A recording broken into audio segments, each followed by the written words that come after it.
This is Mayor Ken Siver, City of Southfield, coming to you with an update on the COVID-19 pandemic. We have been through quite a bit, all of us collectively in this community and our state and nation and world, actually. And I want to give you a little bit of a look back where we are today, and of course, what's going to happen in the future. Back in December, reports started coming out of Wuhan, China, regarding a new virus. And when the council resumed meeting in January after the holidays, one of the things on their agenda was the emergency purchase of additional cleaning supplies, disinfectants, gloves, and hand wipes, that sort of thing. In hindsight, although I thought we were being proactive at the time, who knew what this situation would balloon into? And so, in hindsight, I wish we'd bought face masks, wish we'd bought thermometers. However, we did take it seriously right from the get-go. So I think it was around March 10th, there were 2 cases in Michigan. We started collecting data here, and on March 13th, Southfield, through my office, declared a state of emergency. We are one of the first communities in Michigan to declare a state of emergency. That was on Friday the 13th of March. By Monday the 16th of March, we were pretty well shut down. So we're now over 6 weeks into this crisis. Little did we think in mid-March that we would be in a lockdown state for weeks and weeks and weeks, and probably many weeks more. So starting on March 16th, we began teleconferencing. The city administration, all of the department heads, our communications people, including City Cable 15, and our emergency management center. Began a daily conference, and we have been conferencing every day, Monday through Sunday, Saturday and Sunday. There have been not one break as we update ourselves on the latest information, share information, and I'm very proud of the city staff. They've really pulled together. Not that they didn't work well together before, but in this crisis, the city staff has just done a tremendous job. And again, with our preparedness, we have had an emergency operations center, an EOC, in the city for many years, because and basically, you never know when some sort of crisis is going to hit, but usually it was more weather related or some man-made incident. Although we were prepared for this to a degree for a pandemic. We never thought we'd have something like this, and I know that everybody that has lived any number of years said they've never seen anything like this. So, but early on, one of the things that we felt was lacking was we didn't have enough personal protection equipment, or otherwise known as PPE. And our emergency operations center and our fire and police departments worked very hard to locate masks, hand sanitizer, gloves, and wipes, and so on. It's finally those things came about. And we had a number of people in the community that were very kind and caring and donated things to our police and fire departments, and we're very grateful for that. So the next thing that was on our radar, and we were looking for testing. And we kept talking about testing, and as you know, the president said there's lots of tests. Well, he misspoke, obviously. There weren't a lot of tests. And it's really not till lately that we've been able to secure testing for our first responders, which I'm pleased to say both our police officers, our firefighters, our EMTs, and our public works staff, as well as other critical city staff that is coming to work every day, has been tested. So we're moving into working on trying to get more testing. And by the way, Providence Hospital was testing folks, but had to limit their testing. And this is true as this message is taped. Providence Hospital is not testing anyone other than their admits, patients that they're admitting, and their staff. They just don't have the supplies. So we've been working on a testing center in Southfield. And at the same time, we were very concerned about our senior complexes and our nursing homes. So we are just beginning, and I praise our fire department, who will begin testing senior residents and those in nursing homes, regardless of age, any of our vulnerable populations. We will begin administering this test through our EMTs, through our fire department. Then we had another breakthrough, and I credit the assistance of our Congresswoman Brenda Lawrence and Oakland County Health Department, as well as Honor Community Health. We will now begin testing without a prescription, without a doctor's note, but you do need to make an appointment. And this testing will happen beginning May 4th from 9 to 5 p.m. Mondays and Wednesdays at the Oakland County Health Division South Office. That's the office at the corner of Greenfield and Catalpa. The address is 27725 Greenfield Road. However, you cannot just show up there.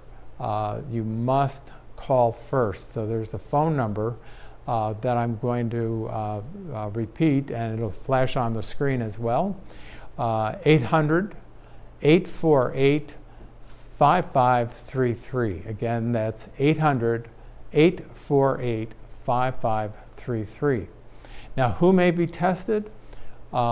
People 18 years of age and older, people with symptoms, workers without symptoms who are either healthcare workers, first responders, or essential workers, people who are working, for instance, in grocery stores or are working in repair services, delivery services. So again, this testing will be in Southfield 2 days a week. If you're not available, let's say you work 9 to 5 in a grocery store and on a Monday and Wednesday, then you can go to Pontiac to the medical examiner's facility at 1200 North Telegraph Road in Pontiac.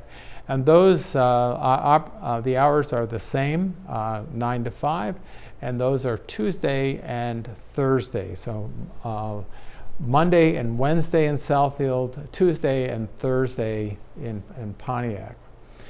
Now let me talk a little bit more about testing. So let's say you get the test, and hallelujah, you're negative. You can't let your guard down. Do not get lulled into a false sense of security. This virus, you cannot smell it, you cannot taste it, you cannot see it. And we all need to continue to be doing our social distancing, washing our hands, using our face masks when we're out in any public space, and practicing all of the other precautions. Just because you're negative today doesn't mean that you couldn't be positive tomorrow. And I want to remind you that this is really serious. Unfortunately, Southfield has the distinction of being the hardest hit community in Oakland County. The most cases of any community in all of Oakland County are in Southfield. So in the beginning of the month, we had 450 cases. That has sprung up to almost 1,400 cases in Southfield alone. And we've had 150 deaths of Southfielders. State of Michigan, on April 1st, we had 9,300 cases, 337 deaths.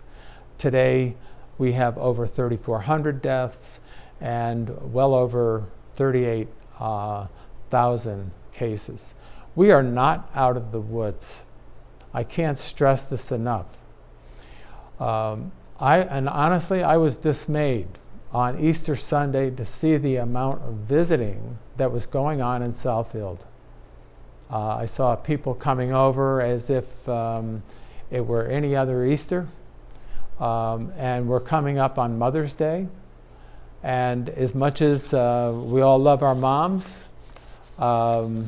if you're not a member of that household, send her good wishes, wave out in front of the house or through the window, send a card, do a Skype message or Zoom, but do not visit. Again, you never know when you go into a house what you may take out or what you are bringing in. So I cannot stress this enough. And further, we're all looking forward to the day when we relax our stay at home and are able to have a little more liberty. But I'm going to tell you once again, that's when the virus will rebound if we're not careful. Back in 1918 with the Spanish flu, it actually came in 4 waves. So we don't think that because we're seeing numbers flattening, as this is being taped, the number of hospital beds being occupied by COVID-19 cases has fallen. That's great news, but we're not out of the woods. So then, what's going to happen when the city, the city government, the city of Southfield, Oakland County, the Metro Detroit, the state of Michigan, when it reopens? It's not going to be the same. Our world is going to be forever changed from this pandemic in lots of ways. And some of the ways I don't think we even realize yet. But I can't speak to all of those changes, but I can tell you in the city of Southfield some of the things that are going to happen. We will not have any major events this year. 2020 is going to be the year that was. Big events like the Rhythm and Rhymes concert with Alexander Zonchek, the Kimmy Horn Jazz Festival, the things we planned, all of the concerts that we planned at the Berg that we've done for years and years will not be happening. The Juneteenth event that we planned will not happen this year. Memorial Day program that we've done year after year will not happen. The There'll be a soft and a slow reopening of city services. Also, once City Hall opens, you will notice some differences in how our staff and the public interact with one another. We are in the process of putting up screens, shields, between our contact points. So for instance, if you go to the treasurer's office, the city clerk's office, the building department, HR, any of our departments, you will see that we have the vinyl screens, the glass screens between our staff and our customers. I prefer that we didn't have this, but again, it's all about certainly all about safety. We will be in the weeks ahead. The city will be closed through at least May 15th, and depending on what the governor has to say, it could be even longer. It could be into June. But we will not be open, and we're continuing to do our meetings via teleconference. Our city council meetings have been every Monday since March 23rd via teleconference. They are cablecast. The agendas are online. You can follow along that way, and they are repeated or rebroadcast. But for the time being,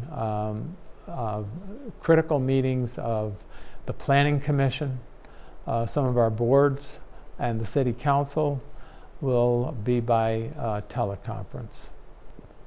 There'll be a gradual reopening of the Southfield Public Library.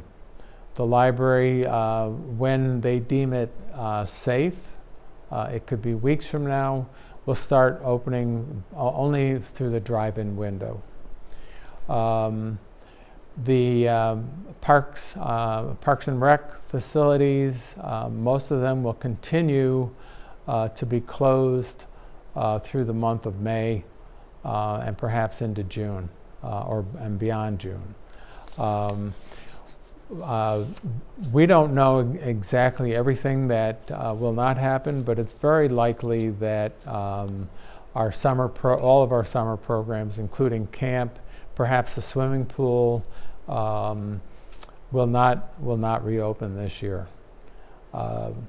We do not want to be in a position where we're encouraging people to gather in large groups. We are very aware that there could be a rebound on the number of cases. The city of Southfield, we all want to keep everyone safe. We're saddened that we've lost 150 Southfielders. It's tragic, and I think we all know people that we've lost. The city staff has lost several people. People in the community, people I've worked with for years, have succumbed to COVID-19. So once again, we want people to get tested, but don't have a false sense of security. Well, I'm negative, so I'm good to go. I don't need a mask. I don't need any of the precautions. We're going to have to all be on our guard for quite some time to come. So again, I wish all of you to stay safe. Keep your guard up. Do the things that you have to do to protect yourself, your family, and your friends. Thank you very much for listening to this presentation, and I again wish all of you good health and stay safe.